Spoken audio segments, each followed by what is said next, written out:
morning, good afternoon, wherever you are. It's Matt Coleman, your host from Magnify World, speaking from our Los Angeles studio. We have a very special guest today from Vermont, Aaron Wisniewski. How are you, Aaron? I'm excellent, Matt. Thank you for having me here today. I'm excited to chat. Fantastic. You're the CEO and co-founder of a company called OVR Technology that has some really special virtual reality technology for users. And I've never come across something quite unique like this before in our most interesting interviews that we've got coming up right at this moment. And it's centered around smell and how you interact with virtual reality and other senses like sight and sound. So tell us a little bit more about the company, but before you do that, could you give us a little bit of background on yourself and how you actually got into the market? Yeah, so at OVR, just to give some context, we believe that time in the virtual world can dramatically enhance our lives in the real world, and that the quality of those virtual experiences is directly related to the impact and the efficacy of those experiences. And so we identified our oldest and most primal sense, smell, or olfaction, if you will, as one of the missing links that can unlock the potential of virtual reality. And, I myself was probably an unlikely candidate to be, co-founder and CEO of a virtual reality technology company, even just a few years ago.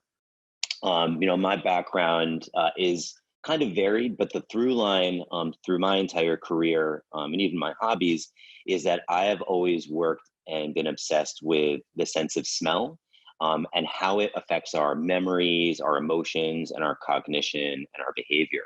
I think our sense of smell is generally a kind of misunderstood and undervalued sense, but it's actually unbelievably fascinating, unbelievably powerful, and has a dramatic impact on all of us every day of our lives. So my experience as a fine dining chef and a wine expert and sommelier in the spirits industry, and then flavor and fragrance science led me to opening my first company, which was a contract flavor and fragrance company. So we were kind of behind the scenes designing very interesting products, flavors, and fragrances for other brands. And I began to get more into how technology plays a role in that. And then one day, about 3.5 years ago, I tried virtual reality for the first time. And I was just blown away by the technology itself and immediately saw the potential of what could be done with that technology. So that was kind of rattling around in my brain. And then I actually got a phone call from some folks who are now my co-founders asking me that very question. We've been thinking about the power that smell could have in the virtual world. Have you ever thought about that? And I was like, absolutely. I think about it all the time. So we got together and we were unbelievably aligned on our passion for virtual reality and the promise of what it could do. And we just saw this particular, this opportunity, and our particular skill set can help bridge the gap from where virtual reality was then to what it could be and where we'd like to see it in the future. Fantastic. So you've got a terminology called the Olfactory VR. Is that the software, or where did that name come from? I know there's a special meaning behind it, and I wanted you to explain it today. Absolutely. The O in OVR stands for olfactory, and olfactory is a biological term or a scientific term used to describe the biological system that is responsible for our sense of smell. The olfactory system is very, very interesting, and our sense of smell is unique from all of our other senses in that it bypasses the cognitive part of our brain and travels directly to the limbic system. And the limbic system is the section of our brain that's the oldest section and is where our emotions and our long-term memories live, and is responsible for a lot of our motivations and behaviors and cognition. However, it functions completely under the radar for most of us. With every breath that we take, we are smelling the world around us and we're gathering information, and our brains are deciding what to do with that information, but it's all subconscious. So the olfactory system is, the system by where we smell chemical sensors in the air. Those turn into chemoelectric signals in our brains. and then they turn into behaviors, emotions, or memories. But Great. for So all what? intents and purposes, it's our sense of smell. Yeah, yeah, of course.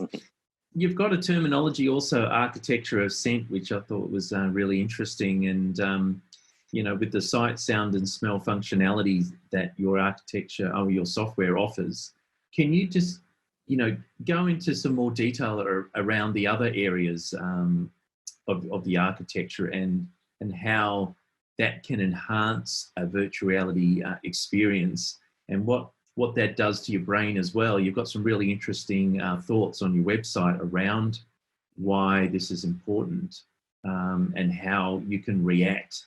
And we can get into obviously some case studies later on. You've got some really interesting ones around education and training and health and arts. So can you just dig down a little bit more into that architecture? Yeah, absolutely. So I think it's an important distinction to make that, our team and our company is very outcome driven, so we are really focused on specific outcomes and results in healthcare, in training and education. And olfactory virtual reality is the tool that helps us get those results and helps our partners get those results. So what we offer is a platform or a solution that we call the architecture of scent.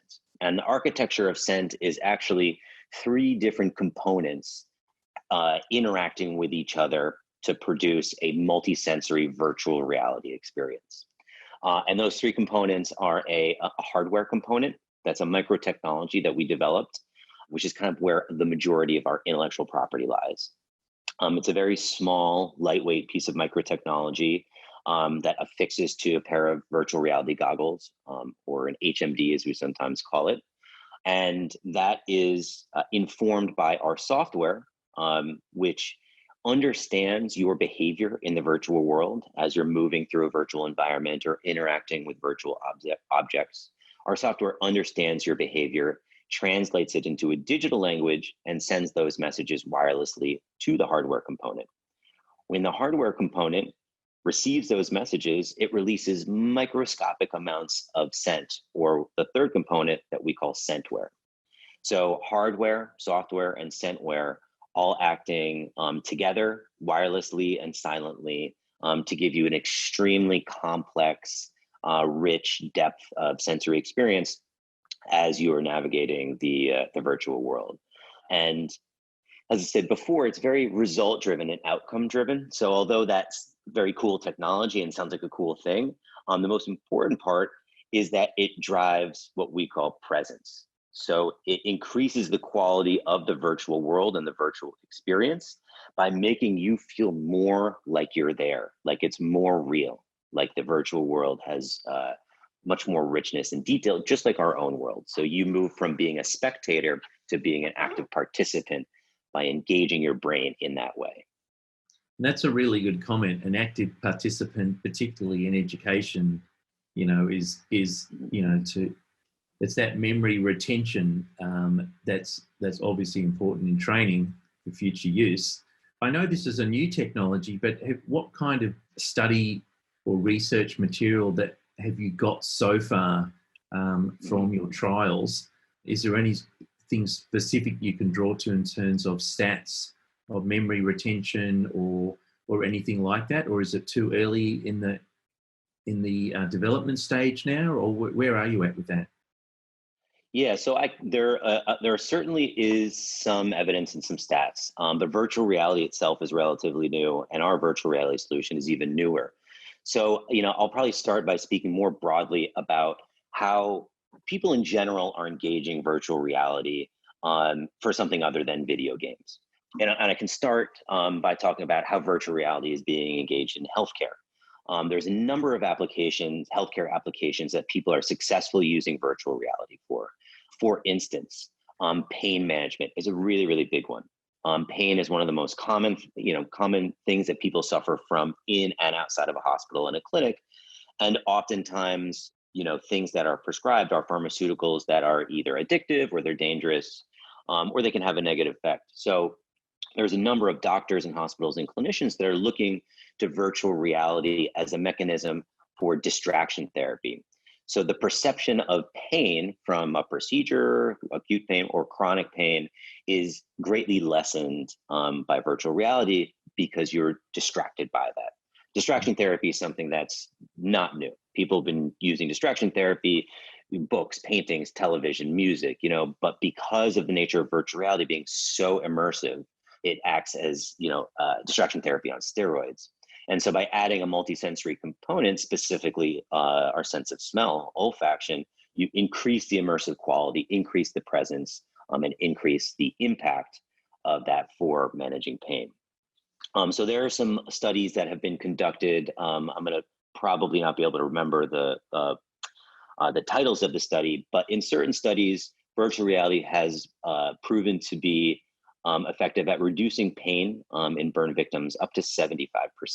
And that is really impressive. Like I said, very early stats, and we're still working on validating our technology, but it's really exciting. Another healthcare application that I think is really important is mental and behavioral health. We work really closely, and hope to work more closely with veterans who suffer from PTSD.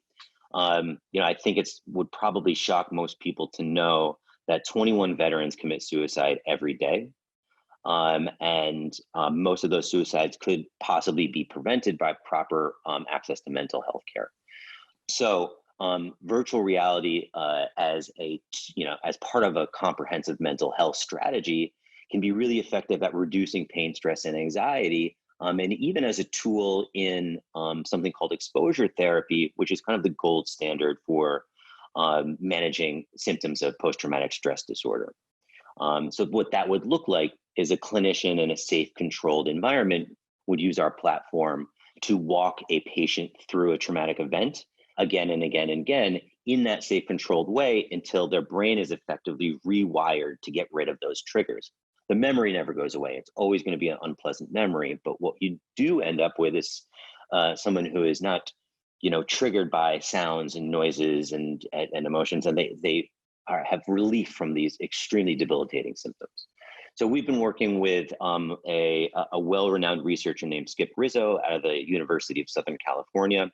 And he's been one of the pioneers in using virtual reality with olfactory stimuli to help treat vets with PTSD. So we're really excited to be working with him and look forward to seeing what can be done, in that case. I'm glad you mentioned Skip, because we just interviewed him last Friday. Oh. And so he does have all the research papers, and he's been working in this area for, I think, 20, 25 years, right? In his role as he is researcher, absolutely.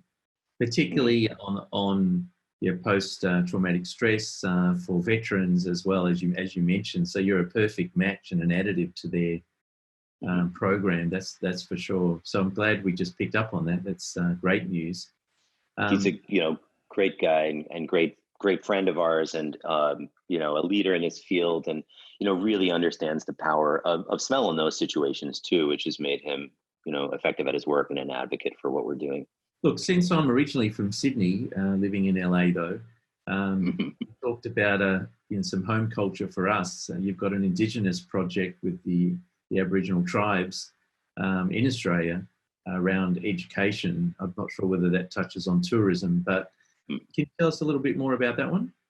One of the things that I think virtual reality has so much promise for in education is that, we think of the technology itself, right? A virtual reality headset as really an access point to the virtual world. And in the virtual world where anything is possible, it really democratizes information in a way that, maybe the internet can't quite do. So when it comes to education, it really is an access point to high quality, immersive education. The project that we are working on with our partner based out of Sydney, his name's Daniel Stricker. He has done work with the Aboriginal tribes in Australia. The project we're working on is actually focused on Samoa. So there is an indigenous culture in Samoa that is beginning to disappear because of social, economic, and environmental pressures. So by documenting, this culture's traditions, this culture's people, and the environment, using olfactory virtual reality and showing that around the world. Not only can we give essentially firsthand experience of this culture to anyone, anywhere, but we also shine a light on a true human need, and we hope to inspire people to action. Virtual reality has been described by, I think it was Jeremy Balanson at Stanford as, the ultimate empathy machine.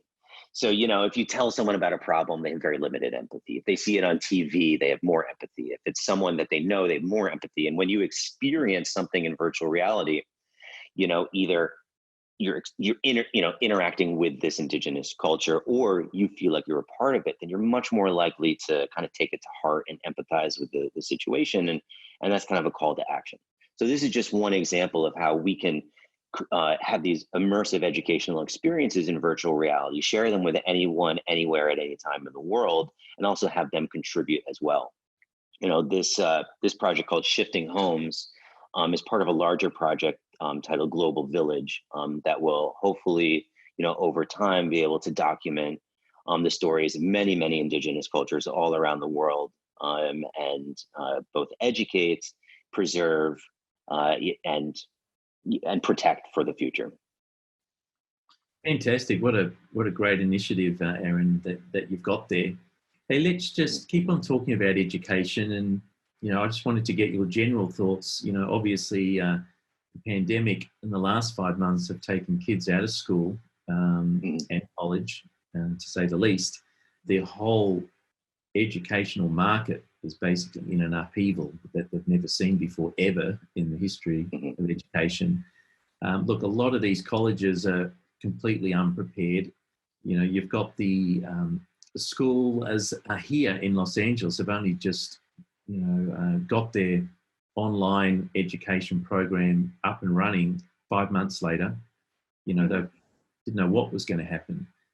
How would I can see many applications in the school market and high school, whether it's scientific or other things.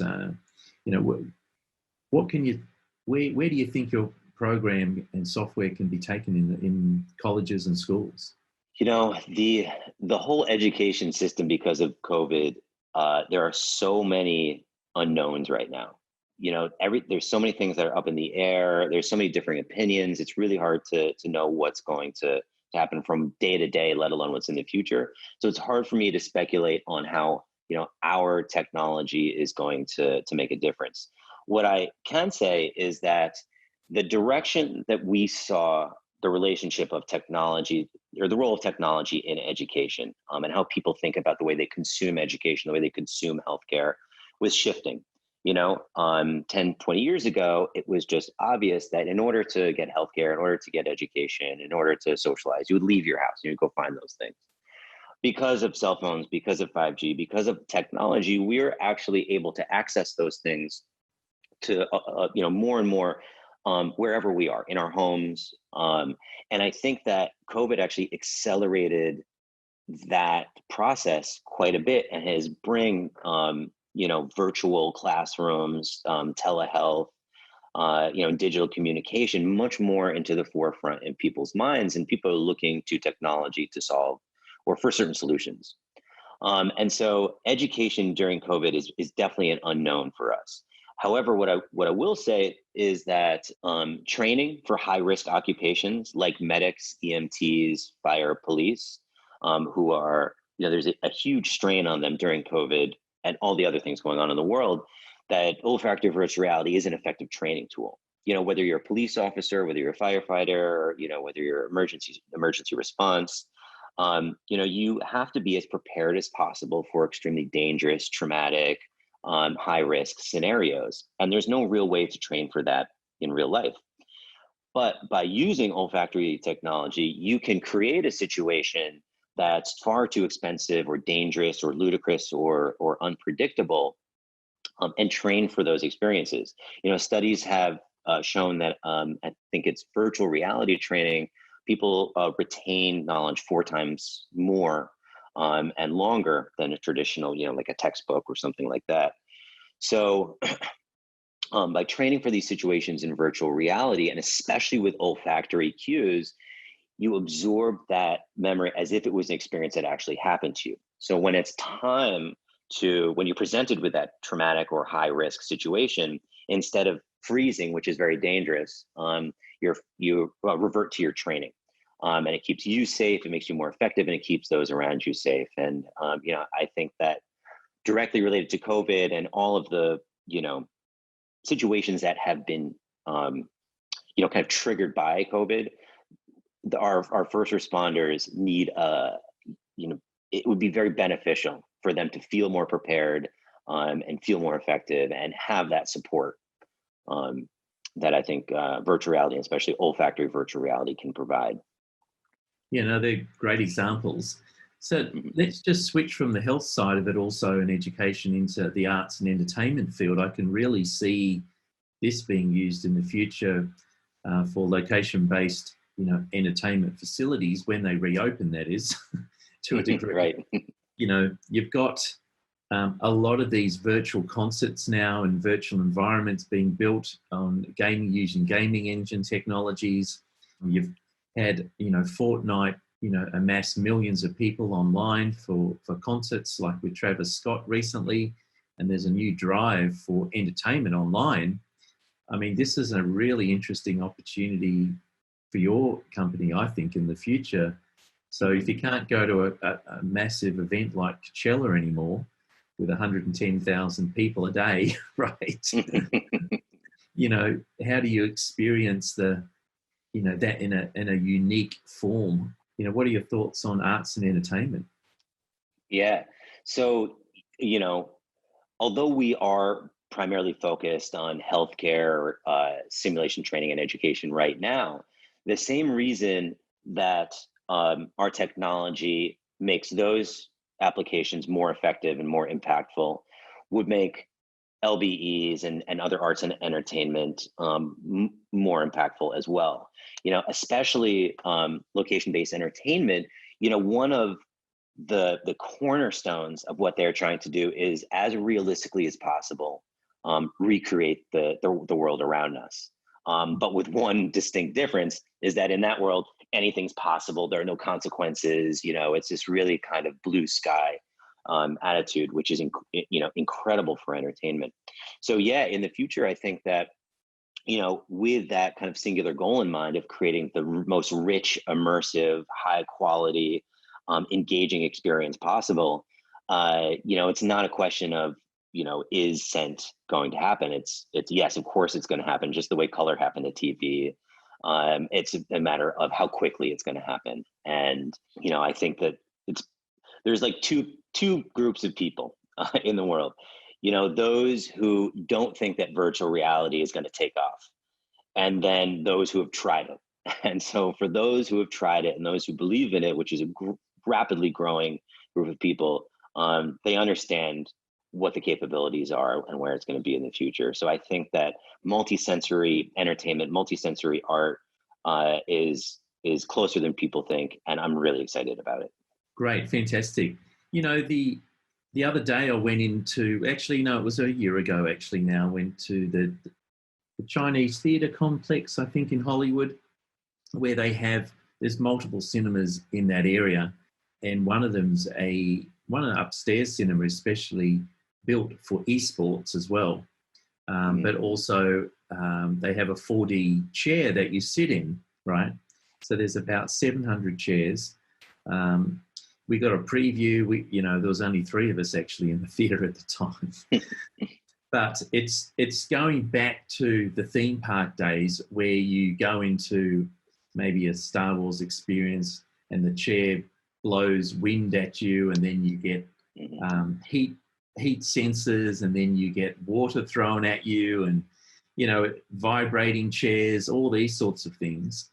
But it's not still quite like the experience we're talking about with VR, particularly when you're fully enclosed and it's not, obviously you're in an open theatre, so it's a quite different experience. So where do you see even the smart glasses, of the future coming that we were talking about before? Like Apple's just announced their potential new mixed reality first release on the market, could be a year or 2 away, we don't know. but the high quality aspects of that and the opportunities that you see in smart glasses, that could be a really interesting opportunity for us all, right? Yeah, I think that, yeah, I mean, there's a lot of questions in that. There's a lot to unpack in that statement, of course. One thing I think that's important is, AR versus VR. And that's a conversation that is increasingly becoming the same conversation. Right now, there are two distinct technologies. There's virtual reality, where you put a headset on and you are in a completely different world. Then there's AR, where you put on a HoloLens or, smart glasses, and it overlays information or imagery on the existing world around you. Now, my opinion is that AR will be more ubiquitous in the future than VR. However, AR will be used a little bit like we casually use our cell phones, is to understand information and pricing and shop and do some of those kind of, mundane tasks that make us, more intelligent, more efficient, in kind of like the day-to-day stuff. And they can do some really cool things also, but I think that's generally how they'll be used. Whereas virtual reality will be used for a long time to create worlds and enter those worlds, and completely leave this world behind for a short or long period of time, and experience things they wouldn't be able to experience. And you mentioned the theater for esports that has 4D seats in it, and and I still think the major distinction between kind of like 4D entertainment and virtual reality is spectatorship versus participant. You're still in the seat in the 4D entertainment, whereas virtual reality, you walk around and you interact with the virtual world as if it was this one, and it feels as real. Even though the visuals maybe aren't photorealistic yet, or quite photorealistic yet, your brain and your body doesn't know the difference. And that's a huge distinction between, being really absorbed into entertainment, like on a screen, even if it's a full 360-degree screen, and then entering a world that you can interact with and you have control over. So I think that I am looking forward to when smart glasses are kind of ubiquitous, and we don't have a phone in our pocket anymore. It's just all kind of hand gestures, Minority Report style. Yeah. But it's going to be a long, long time, decades and decades and decades before, if ever, before we get to a point where AR glasses can take the place of virtual reality. So, I think virtual reality is going to get more advanced, but I see the applications, and specifically those markets that we're focusing on, healthcare, education, training simulation, to have not just a small, but a broad need for quite some time. Hi, Aaron. Thanks very much for all your thoughts today. And you've certainly got a really interesting company. I did want to ask you, is why we're wrapping up here. So at the moment, if someone wanted to contact you directly, you're working directly with clients on the software. So it's not available right now as an SDK to the development communities. But can you update us on that first, and how you're working in the market? Yeah, absolutely. To be clear, it is available. We are a enterprise-focused company, so it's not generally available to the consumer.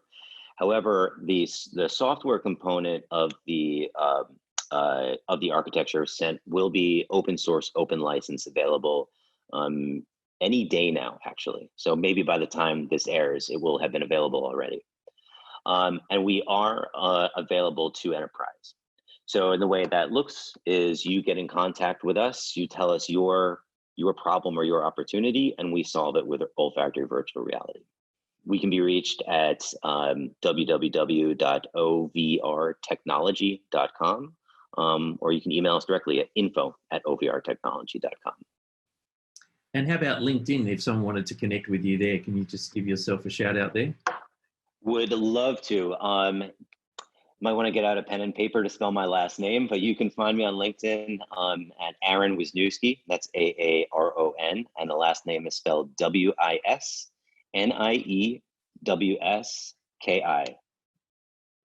Aaron, it's been absolutely fantastic talking to you today. And as I said again, it's a really unique product and something that's needed in the industry. So congratulations on OVR. It's an excellent technology. And we look forward to catching up again. And thanks very much for your time today, Aaron. I look forward to staying in touch. Thank you so much for being generous with your time, and we'll talk again soon.